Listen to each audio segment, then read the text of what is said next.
नमस्कार मंडळी, पुन्हा एकदा आपल्या यश अँड मॉम चॅनलवरती तुम्हा सगळ्यांचं खूप खूप मनापासून स्वागत करते। तर आज आपण बनवतोय ते म्हणजे फिश फ्राय। आता फिश म्हटलं की खूप सारे फिशचे प्रकार आपल्याला आठवतात, पण आज आपण इथे पापलेट फ्राय करतोय आणि त्याची संपूर्ण रेसिपी मी तुमच्यासोबत शेअर करते।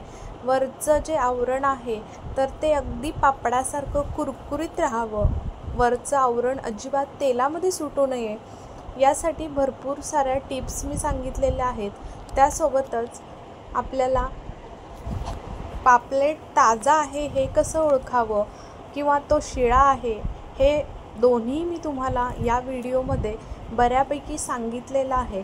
तर तुम्ही रेसिपी अगदी शेवटपर्यंत नक्की बघा, रेसिपी कुठेही स्किप करू नका।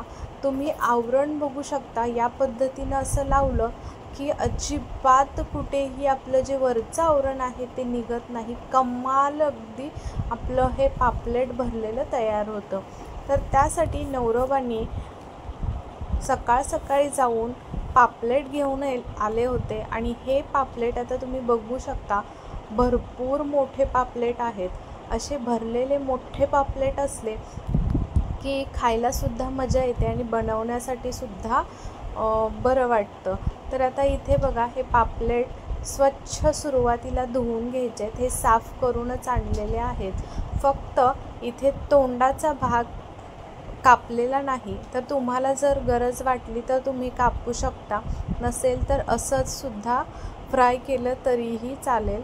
तर आता हे जे वरचं आहे तर ते आपण आता काढून घेऊया। तर या साईडच्या अशा कडा तुम्हाला जर बघा काढायच्या असतील तर तुम्ही काढू शकता, नाही काढल्या तरीही चालेल, नंतर कुरकुरीत होतात आणि आपण खाताना सुद्धा काढू शकतो। फक्त तोंडाचा भाग तेवढं काढायचं गरजेचं आहे। तुम्हाला वाटलं तर काढा, मी काढणार नाही, तसंच मी फ्राय करणार आहे, जेणेकरून ते दिसायलासुद्धा पापलेट खूप सुंदर दिसतं। या पद्धतीनं बघा काप करून घ्यायचे आहेत पापलेटला आपल्याला। तर अशा पद्धतीनं काप केले की पापलेट बघा अगदी मसालासुद्धा आपल्याला आतमध्ये छान भरता येतो आणि खातानासुद्धा अगदी छान चवीला लागतात, कारण आतमध्ये जितका मसाला जाईल तितके ते चवीला सुंदर लागतात। तर यासाठी अशा पद्धतीचे कट मारून घ्यायचे आहेत। आता इथे बघा, आता ओळखायचा कसा ते सांगते मी तुम्हाला। तर दाबून बघायचं, अगदी मऊ नसेल म्हणजे नरम नसेल तर तो कडक असेल तर बऱ्यापैकी आपला हा पापलेट ताजा आहे, आणि जर नरम असेल तर तो शिळा आहे। शिवाय पापलेट घेत असताना पूर्णपणे पांढरा शुभ्र असा पाहिजे, थोडंसं काळसर या पद्धतीनं आणि पांढरा हवा। जर पिवळा कुठे पडलेला असेल तर तो घ्यायचा नाही, तो शिळा असतो। आता अशा पद्धतीचा पापलेट तुम्ही बघा फ्रीजमध्ये सुद्धा स्टोअर करू शकता, पण फ्रीजमध्ये स्टोअर करत असताना बघा अगदी 3 दिवसाच्या वरती स्टोअर करू नका, आणि स्टोअर करत असताना त्याला हळद मीठ वगैरे काही लावायचं नाही, जेणेकरून तो छान पद्धतीनं लागतो नंतर खाल्ल्यावर सुद्धा, काढून जेव्हा आपण फ्राय करू तेव्हा। पण 3 दिवसाच्या वरती जर आपण फ्रीजमध्ये ठेवला तर त्याची जी मूळची चव असते पापलेटची तर ती बऱ्यापैकी लागत नाही, भेटत नाही आपल्याला ती चव। त्यासाठी 3 दिवसाच्या वरती अजिबात फ्रीजमध्ये स्टोअर करू नका। आता बघा आपल्याला याला मॅरिनेट करायचं आहे। त्यासाठी इथे सुरुवातीला जो लिंबाचा रस टाकला मी, तर तो 2 लिंबाचा रस होता, तर भरपूर निघाला तो। पूर्ण बघा 4-5 चमचे लिंबाचा रस दोन्ही साईडनी टाकून घेतलेला आहे। त्याच्यानंतर आपल्याला याच्यावरती मीठ टाकायचं आहे। तर मीठ पण 2 चमचे मीठ मी इथे घातलेलं आहे। आता 3 आहेत, मोठे पापलेट आहेत म्हणून मीठ थोडंसं जास्तच वापरलं। दोन्ही बाजूनी मीठसुद्धा लावून घेतलेलं आहे। आता याच्यामध्ये जे वाटीमध्ये आहे ते कोकम आहे। तर बघा इथे तुमच्याकडे आगळ असेल तर तुम्ही आगळसुद्धा हे इथे वापरू शकता। जर आगळ नसेल, कोकम असेल, आता मच्छी बनवते म्हणजे कोकम तर असायलाच हवा, किंवा चिंच असेल तर चिंचचा कोळसुद्धा तुम्ही याच्यावरती टाकू शकता।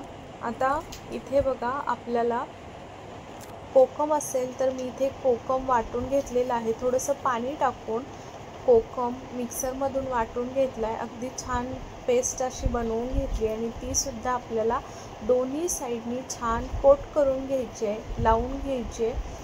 तर वाटीमधली पूर्ण आपल्याला दोन्ही साईडला लावून घ्यायची या पद्धतीनं। याच्याने अगदी छान चव येते, कोकममुळे चवीला भन्नाट लागते हे पापलेट। इथे सर्व बाजूंनी आता लावून घेऊयात।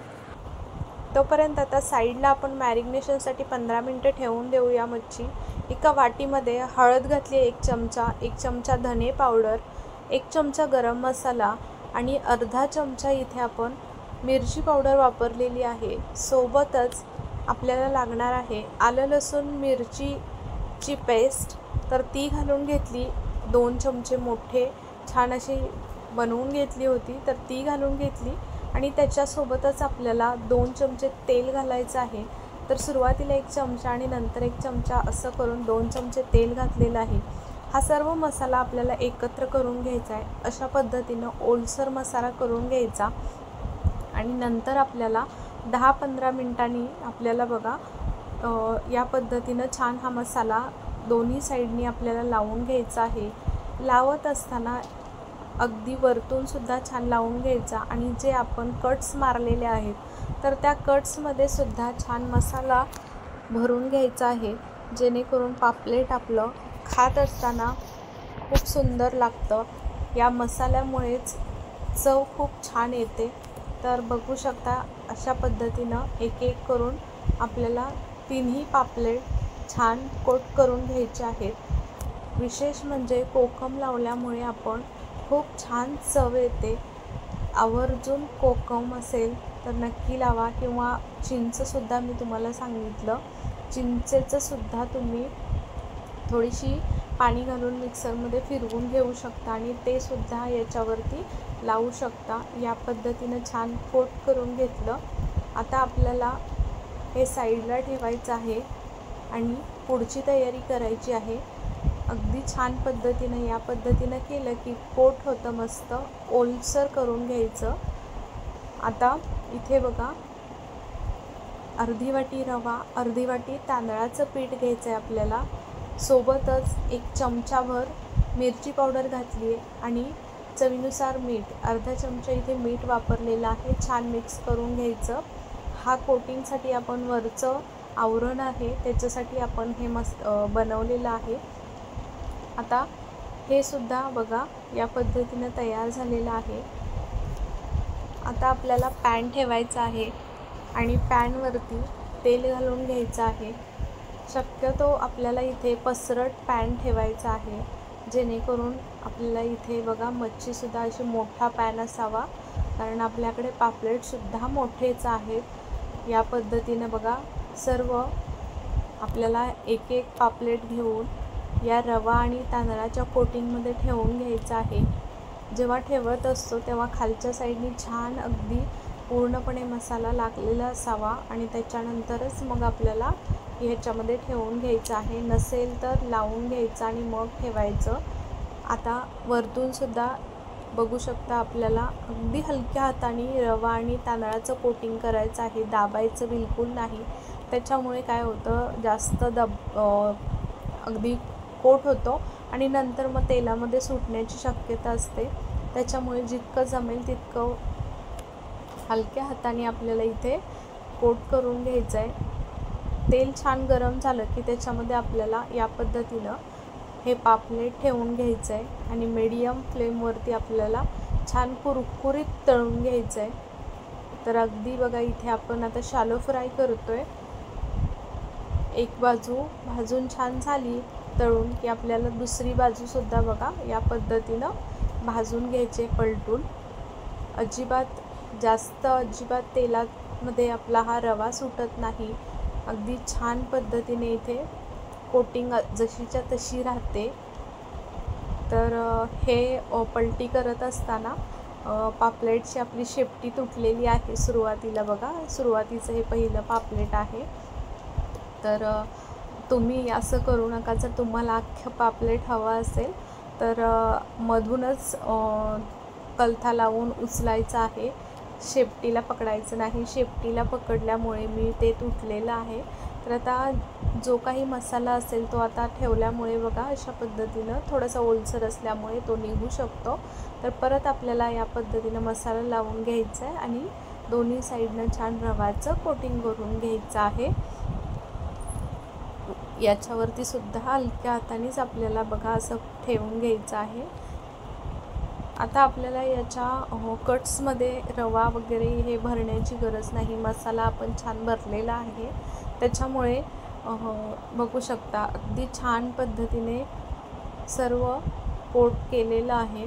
तर या पद्धतीनं तळून घ्यायचं. दुसरंसुद्धा बघू शकता मस्त अगदी जशाच्या तसे पापलेट आपले इथे निघतात. अजिबात कुठे तेलामध्ये रवा सुटत नाही.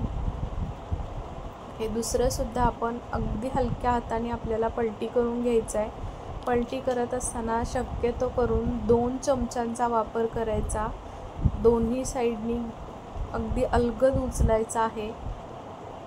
हे बघू शकता खूप सुंदर इथे तयार झालेलं आहे. फायनली आपलं पापलेट बनवून तयार आहे. बघू शकता तुम्ही अजिबात कुठेही रवा निघलेला नाही. कोटिंग जशीच्या तशी राहिलेली आहे. अगदी छान दिसायला सुद्धा दिसते आणि तितकंसं सुंदरसुद्धा झालेलं आहे. योग्य प्रमाण सांगितलेलं आहे. या पद्धतीनं तुम्ही बनवलात तर अगदी बाहेरचं पापलेट खायची कधीही तुम्हाला इच्छा होणार नाही. नेहमी तुम्ही या पद्धतीनं घरीच बनवून खाल. इथे हे दोन्हीसुद्धा तयार आहेत आणि ते मोठं एक आपलं बनवलेलं ते सुद्धा तयार आहे. तर अशा पद्धतीनं तुम्हीसुद्धा पापलेट बनवून बघा. खूप भन्नाट होतात चवीला. रेसिपी कशी वाटली ते मात्र जरूर कमेंटमध्ये कळवा. रेसिपी थोडी जरी आवडली असेल तर व्हिडिओला एक लाईक करा. आपली ही रेसिपी जास्तीत जास्त लोकांपर्यंत शेअर करा आणि माझे व्हिडिओ तुम्ही संपूर्ण पाहता त्याबद्दल खरंच खूप मनापासून धन्यवाद. या पद्धतीने एकदा बनवून बघा. अजिबात कोटिंग निघणार नाही आणि चवीला भन्नाट होतात. चॅनलवरती अजूनही कोणी नवीन असेल, सबस्क्राईब केलं नसेल तर नक्की सबस्क्राईब करून घ्या आणि त्याच्या पुढील बेल घंटीसुद्धा दाबा, म्हणजे माझे येणारे छान छान व्हिडिओ तुमच्यापर्यंत रोज आणि त्याचं नोटिफिकेशन सर्वात पहिल्यांदा तुमच्यापर्यंत पोहोचेल. आशा करते आजची रेसिपी आवडली असेल. तर चला उद्या पुन्हा भेटू अशा छान रेसिपीसोबत. तोपर्यंत बाय बाय.